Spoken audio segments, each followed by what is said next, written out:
We're marking the 80th anniversary of the founding of the United Nations. China, of course, was a founding member of the United Nations, and in fact, it was the first signatory to the UN Charter.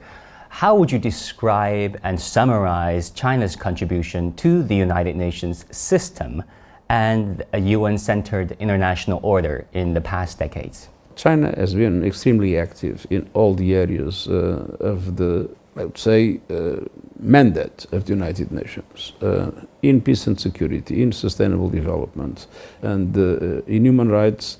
We have, you are intensifying the cooperation between China and the United Nations.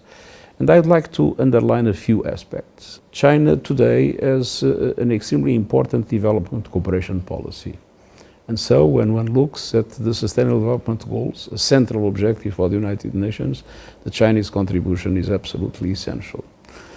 On the other hand, China has had a very active engagement in mediation of certain conflicts. And again, peace is one of the central objectives of the United Nations. China has had a leading role in the transition for renewables, a key element to fight climate change. And that is a central objective of the United Nations. So I would say that China represents today a fundamental pillar of multilateralism and a fundamental pillar of the work of the United Nations in itself.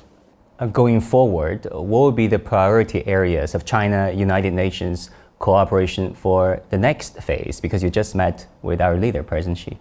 I think that there are a number of areas that were identified in the Pact for the Future that was approved last year by the General Assembly of the United Nations. We identified how important it is cooperation in artificial intelligence and in the digital world.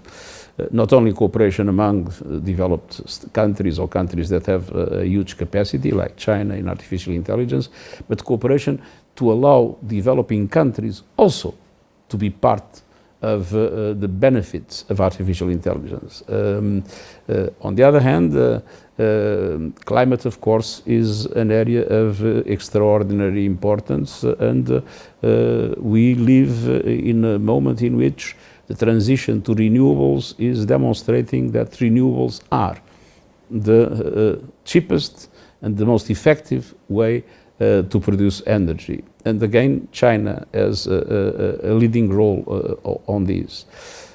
On the other hand, we are pushing for a new agenda for peace. And the new agenda for peace means dialogue, means cooperation, means that different cultures and different civilizations can work together. And China has expressed, namely with the Global Initiative on Civilizations, a very clear determination in this regard.